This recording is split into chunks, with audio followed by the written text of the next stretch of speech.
Daniel, well, we're about to go get a walk in. We're not gonna lift today. I'm so tired and fatigued and beat. But I will show you why though today. Started painting. Well, let's see.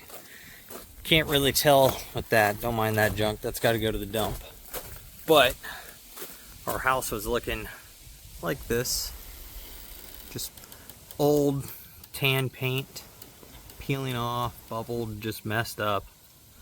And so we're getting ready to sell.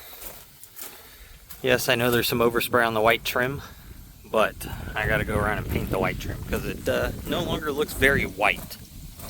But I got this wall done. This wall's done. This was already gray. Got this wall done. This wall done. And then unfortunately, with the issue of the shingles being a little rotted, I got this side sprayed, but then it started bubbling, even though we pressure washed the entire house, which blew off a whole lot of paint. It was ridiculous. I had about a 5-gallon bucket's worth of paint shavings all over the place. So that was annoying to clean up. And then the stuff that didn't blow off, I went around and hit it with like a wire brush, basically. It was like a hard plastic bristled brush, but same thing, same idea. And knocked off a bunch more, and everything looked nice and flat, and I could touch it all, and nothing was bubbly and peely and whatnot. But once I sprayed that gray on there, and it soaked through that, I guess, super thin layer of paint that was still there, those pieces of shingle is just a little rotted. They're old. The house could use being resided. But we're gonna move. So we will let that be someone else's project. With everything else we've done to the house, there's no reason for us to reside it. So just get the old paint off and pretty it up. But, you know, it's kind of making me think, you know, I went through the steps, right? Pressure washed it. I scraped it down, scrubbed it down. Blew it off with the leaf blower after that to make sure I had no dust and dirt left behind on it. And I've got a pretty good paint. It's Behr Premium Plus, you know, not the cheapest stuff, not their most expensive. It's not the marquee stuff, but I'm not going to use that on a house you're going to sell. So it's Premium Plus, primer plus paint. And so figured I was taking all the correct steps. Now, I've never had to paint old cedar shingles that have, I would say there's 3 layers of paint on these things already. So they're kind of aged, been painted a handful of times already. So I was like, oh, you know, should be no big deal. We should be able to paint that pretty easy, right? Well, I guess I kind of assumed wrong on that. I thought I took all the correct steps to get an easy repaint done. You know, luckily I've got my airless sprayer, so that helps quite a bit. But so, you know, there's just an annoyance factor to it, that there's just areas of it that is gonna bubble up, because I guess it's just what it's gonna do. Then I gotta go back, scrape it down again, and we'll go back and we'll respray over everything that's messed up. It's no big deal. But, you know, sometimes unpredicted problems arise, right? And that's what has me kind of thinking about everything. Is how often do you go to start something and then, like, there's an extra 2 or 3 steps you have to take now, or like you have to redo something, like, oh, you know, I worked out my calories and I started following my meal plan because this is what this website said or this person said, right? And then come to find out you put on 5 pounds in 3 weeks because the calorie calculations they use is wrong. It's too high for a natural person, someone who's not on gear. And I see that quite a bit, actually, is a lot of these fitness influencers, they're on gear. And so when they're talking about how many calories they eat and the body weight they're at and all that stuff, it doesn't correlate to most natural people unless you're just a genetic god, basically, right? So because of that, if you try to eat like them, you're going to put on weight. Even though, you're told you should lose weight, you should get leaner, you should get stronger. Which, I mean, hey, if you're putting on weight and you're training hard, you're probably getting stronger. Because that's what bulking's for, you put on a little bit of weight, and it helps you put on some muscle, because you've got the available calories there and protein to repair and build new muscle tissue. But it probably wasn't your plan. You're trying to get leaner. So then you have to go back and try something new again, and then hope that works.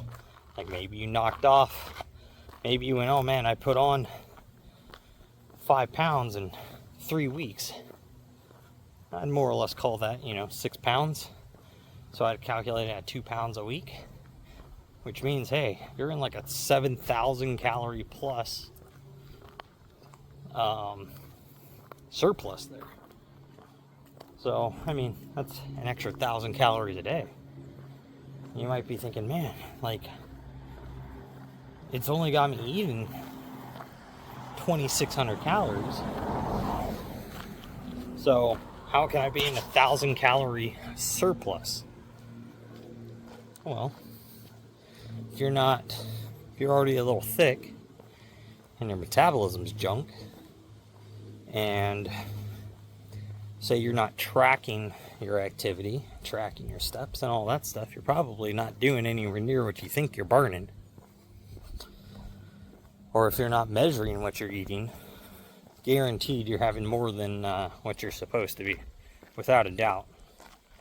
Even the professionals, if you're not weighing that stuff out and pre-packaging portion sizes and stuff like that, or weighing it out to eat it as you go, you're overeating. It's as simple as that. It's very unlikely you're going to undereat unless you're just starving yourself. So, but then with that, you've got that frustration, like, this isn't working because you missed some steps, or because you weren't aware of some steps that you were going to have to take. And those things kind of add up. Yeah, I mean, that's just kind of what happens. And then people get discouraged and decide not to do it or something, right? I mean, I don't have an option in not finishing painting the house. I can tell you what, I have some disdain towards it for sure. Like, I didn't really want to paint it in the first place, but we have to. And having an extra problem arise, just, it's annoying. I'll get over it, but in the moment, right now I'm annoyed by it. But because of that, I've spent a big chunk of my day getting ready to paint this thing and running to Home Depot, all that stuff. That took a little bit of time. But it's just been a busy day. And I'm supposed to do heavy deadlifts today. That ain't going to happen. So we're just going to do some more cardio. My steps today, I'm already at like 12,000 steps. So I'm not too worried about calories burned. It does kind of suck too that I wanted to lift today, but I could already feel like my shoulders, my traps, and my back is already tight. Being up and down a ladder, my hammies and glutes are kind of tight, my calves are tight, and just scrubbing a wall, you know, like this, just, your freaking upper back gets tired, man. Shoulders are tired, so if I was to go do back biceps today, it'd just be a shitty workout. Probably try to lift too heavy because I'm annoyed, and then probably end up injuring myself or straining something. So instead of just doing the cardio, getting some activity in to make up for it,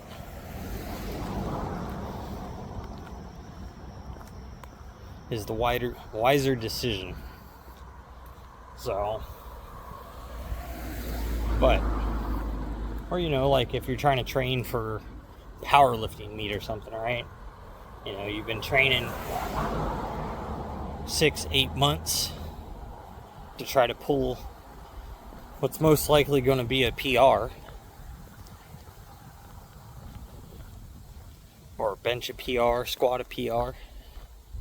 You know, and you go to competition and you fall short, oof, man, it's gonna really make you rethink what you're doing, right? Like, was all that struggle worth it? All those training sessions worth it? And I mean, I'm gonna tell you it is. Some days you can train all you want, but since that's a scheduled date, for all you know, you might have just slept a little bad because you're excited and anxious and didn't come in rested, and so your performance is down. Things happen. Maybe you're got a little flu coming on and you're down on energy. Like, just unfortunately, we have these little struggles in life. It just makes things you're trying to do a little harder. But we can get through them. That's what it's all about, right? Is taking it on the chin and not staying down on the mat. So we're just going to keep on going and deal with the next little issues we've got, and just keep trugging. So with that, guys, make sure you're out there getting your stuff done, working towards your goals. Most of all, just don't be a lazy fuck.